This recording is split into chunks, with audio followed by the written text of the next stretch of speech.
What are you reading? Oi! Stop nicking me, but stop doing an Alan Cumming. I doubt you read that much, to be honest. We'll do that. We'll explain that in a minute. Yes. But anyway, let's sit up a bit. Okay. We're all slumped. I am sat up. Oh, right. Aren't you small? Yes. Doctor Who and the Witchfinders, which is Yes. what I want to call it. Because it feels like it should It be should called be called that. Doctor Who and the Witchfinders. Yeah. But what did you make of that then? Yeah, I liked it. Yeah? I liked it. I wasn't sure what to expect again because, as we said before, every story in this series has been different to the one before. Mm-hmm.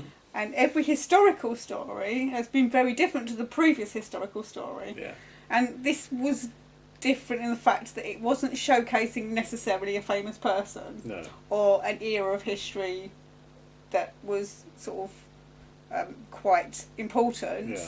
Well, unless you were a witch. Oh, no, not a witch. A woman that was accused of being a witch, Yeah. of course. In which case it was quite important. But Alan Cumming. Oh, yes. He is... Enjoying himself? enjoying himself, yes. He's very larger than life. Yeah. I could describe it as being so far over the top he's going to meet himself on the other side. But he's obviously having fun. Yeah. And I did read somewhere that it takes it away from the episode, and I don't think it does. I think it adds to... He is there a little bit to provide a little bit of comic relief from the seriousness of what's going on and the zombies. But you said you guessed it was him right from the start Well, with the yeah, mask on. because of the hair. Yeah. But I love the mask. It's not quite the full Plague Doctor mask. No. But it's on the way to being it. Well, that's the thing. This period, there's lots of good stories that Doctor Who's never quite got around to telling around this period. Yeah. So I'm finally glad that we've done sort of a witch trials one. But I'd also love to see a Guy Fawkes story. Yes, somebody said Yeah. that. Somebody said if they bring him back, they should do Guy Fawkes. Unfortunately, that would mean he doesn't know them. I was going to say, yeah. Because that's about... this is 1612, and obviously Guy Fawkes, the Gunpowder Plot, is 1605. Yeah. So that's But ways ahead I before. really think there's some mileage in bringing him back. Oh, yeah, I'd love to bring him back. And making him like a semi-regular. Yeah. Like a sort of 17th century brigadier or something like that. You Yes. Ogling Ryan every time he sees him. But let's just mention this book. So this is my book, Toby and Lucy, published a long time ago now. When did I publish it? Quite a long while ago, yes. It should say in the front. 2010 Gosh. I published it. Available on Lulu, still available. And it was a set of 4 stories about our alter egos, Toby and Lucy, having adventures in time and space. And the third story, Moon of Death, takes place in a moon base with 2 characters who are from a sort of magical, technological civilization. Yes. And what? It's sort of 12th century, isn't it? So it's 1178 when there was an explosion on the moon. I love the way you say it's 12th century, isn't it? You wrote it. Well, I can't remember. That was years ago. But there's some lines here. Can you read those? Which side am I From reading? there. Right, okay. So you're playing Lucy. I'm playing Lucy because I was not. What was it Arthur C. Clarke used to say? Any sufficiently advanced form of technology is indistinguishable. I can't say that. Indistinguishable. Indistinguishable from magic. Clarke's third law. Of course, it works the other way round too. Mind you, I'd like to see what old Arthur C. would have to make made of all this. He'd probably do a half-hour documentary out of it and say at the end that he personally didn't believe a word of it. And Alan Cumming was on the plane. Yes. The same plane that as Warren was on. Yes, when Warren was going to Scotland. Was last going to year. Scotland. And Warren was reading this book. And Alan Cumming sat next to him and goes, "What are you reading?" And nicks the book. Yes. And at one point we thought he'd actually nicked it, but Warren had left it behind on the plane. He got a letter from the airline. Because it was a signed copy, wasn't it? He got a letter from the airline saying, we found your book, is it of value? Which I was slightly insulted about. But I love the fact that Alan Cumming read a bit of my book, and it's just possible. It was that bit. There's a very small chance that he actually read that line. Yeah. And of course that's mentioned in the final scene. Yeah. So it's really, really weird series of coincidences. Almost as though it were witchcraft, isn't it? Almost, yes. But yes, And let's talk about the writer, Joy. Yes, Joy Wilkinson. Yeah, I mean, we sort of got involved in the conversation. We did, about the Pendle Hill Witches. And was it Ian Fraser? Not Ian Fraser. Ian Potter. Ian Potter, not yes. Ian Fraser. Sorry, Ian. Was saying about a sweet shop which had a mechanical witch outside, and apparently there was a sort of speaking tube yeah. from the shop, and people would take their children or grandchildren to it, and they would tell the people in the sweet shop their names, and it would appear that the witch knew their names. And the witch sort of said, "Hello, Ian," or something like that. So I'd love to see a picture of this if anyone can. Did you put one on there? Track actually? one down. Yeah. But the other sort of main guest star. Yeah, Siobhan Finneran. Yeah, and I said to her, what was she from? She's mostly known as playing the nasty lady's maid in Downton Abbey. Yeah. But she's also known for Benidorm. Okay. She's in Rita, Sue and Bob too, yeah. apparently. I've never actually seen that. Don't know. But yeah, she was married to Steve Pemberton in Benidorm, and she had, I can't remember the character's name, from Vengeance on Varos, the one that was married to Stephen Yardley. Oh, right. And she's Clara's gran. Yeah, okay. Reed, is it? Yeah, Sheila Reed. Sheila Reed. Yeah, I just can't remember the character's name. So. I was going to say Anne Reed, but no, that's not Anne Reed. She's a vampire. That's different. But I liked the look of this as well. It's all sort of foresty stuff. Mm-hmm. But you said they had, like, weather problems. Yeah, according to the preview in Doctor Who magazine, that it rained an awful lot. And it does actually look brighter than I expected it to. But it looks grim. It looks hard. It looks like hard That's life. the thing. The colour palette is very sort of greys and sort of muted browns and stuff like that. And the only little bits of colour you get are the candles. Yeah. And Becca's dress. And King James. And King James. Yeah. Of course. Yeah. So I like some of the real wide shots. I think it reminded me of, like, sort of in the game Skyrim, where you're sort of wandering through the sort of marshy bits, and it's all that sort of colour palette. It's quite nicely done. I did like that overhead shot as well, where the sort of camera is going over the trees. Whether they did it with a drone or what, I don't really know. And you've got all the sort of mist hanging in the trees and stuff like that. Because wasn't some of it filmed quite locally, apparently? Was it Portsmouth Way or something? Way, I think, yeah. Because there was some stuff. Was there some stuff in the paper or something? It was on local news. Yeah, or something? it wasn't local news. Somebody flashed it up. I think it might have done. It was on local news. Yeah. All they showed was a gate. All right. On the local news, it was behind this gate. So I'm not entirely sure where it was. I think it was Portsmouth Way. I think. Yeah. So. But yeah, I mean, certainly I enjoyed the story as a whole. Do you think the monsters were quite good for kids? Yes. I mean, and again, I've seen people criticising the monsters. I've seen the CGI criticised of the I want to say Morog. It's not, is it?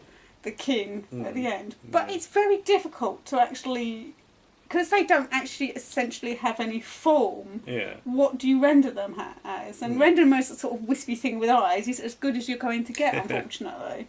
But yeah, the makeup, goodness knows how long Siobhan Finneran had to sit in the makeup chair to have that makeup. Yeah. Because it is obviously her. Yeah.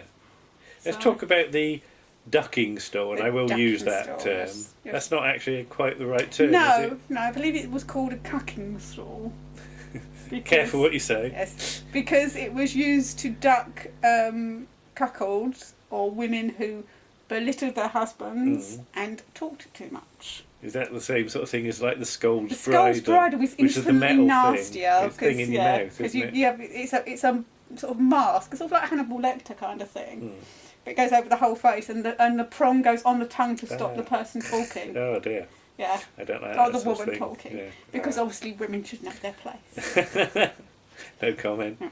Well, this is actually something that is featured in this episode. I was going to say, how does, the Doctor, people have said, the Doctor doesn't normally, it doesn't really matter whether the Doctor's a man or a woman. But on this case... But they do address it. Yeah, she's constantly coming up with King James telling her to be quiet and listen to her betters and listen to the men, because she's a woman. Yeah. And to stop being nosy and snooping and all that sort of stuff. Which is probably something that men of that, and men up to the present day, believe. some men. And what would happen to most witches as well? See, now, she does actually mention being hanged, yeah. Which was, I think, the common thing.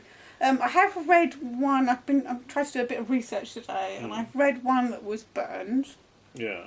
Put in a barrel, covered in tar, and burned, which is nice. Okay.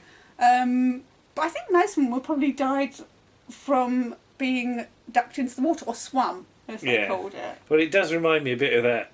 The Monty Python thing, isn't it? If she weighs the same as a duck, you know, she is a witch. She is a witch, you know. And what was it? She turned me into a newt. I got better, and all of that. So. Yeah, but basically, a lot of these accusations were just petty. You know, if you disagreed with your neighbour, you could call them a witch, and they might get killed. Well, it's like the sort of panic of crowds thing, isn't it? Yes, it sort of infects, doesn't it? Yeah. So yeah, it's because you know King James is sort of in the Plotters, isn't he? Which is a Gareth Roberts book, and that's a Hartnell Vicky. Yes.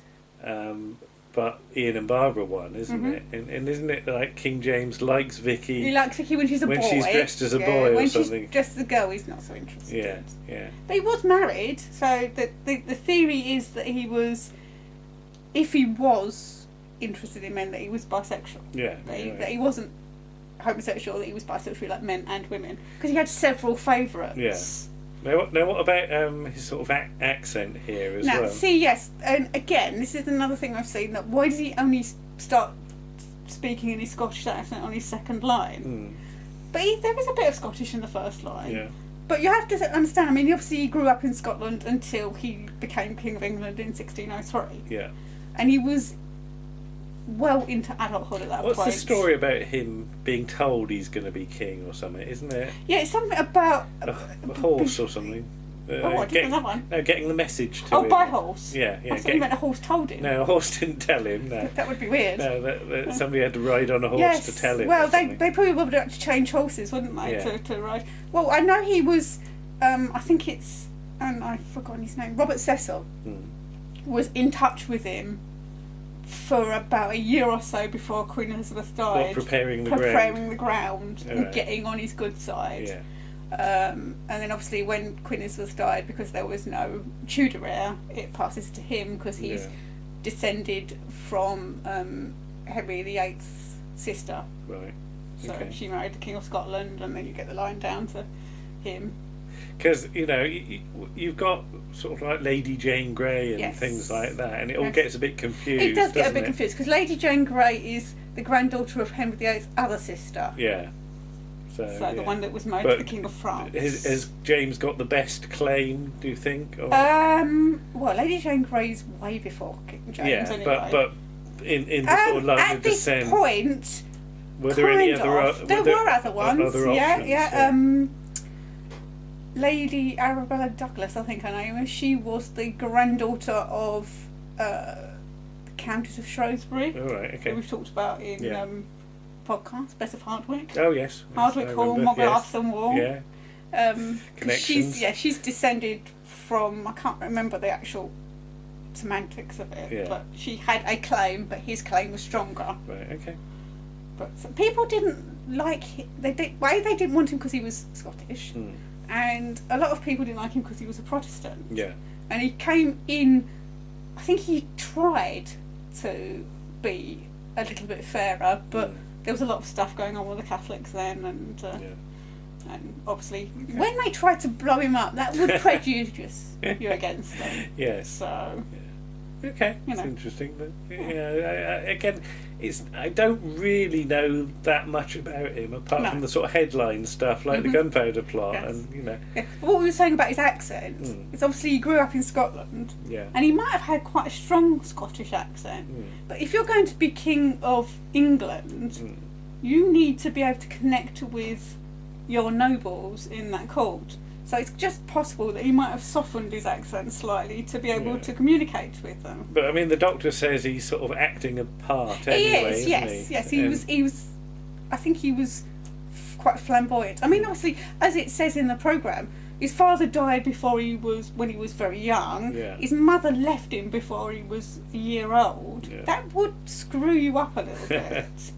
And he was always aware. I mean, a lot of his protectors were killed. Yeah. So, you know, it's the idea of you get close to somebody and they get removed or get killed or whatever. But I think that scene between the Doctor and him was very good. When, it is. Yeah, because he's actually doing a proper bit of acting there. Yeah. There's no frills. Yeah, you get to see that all that flouncy He's stuff just a cover. is a bit of an act. It's a cover to protect himself. Yeah. So it's not like he's...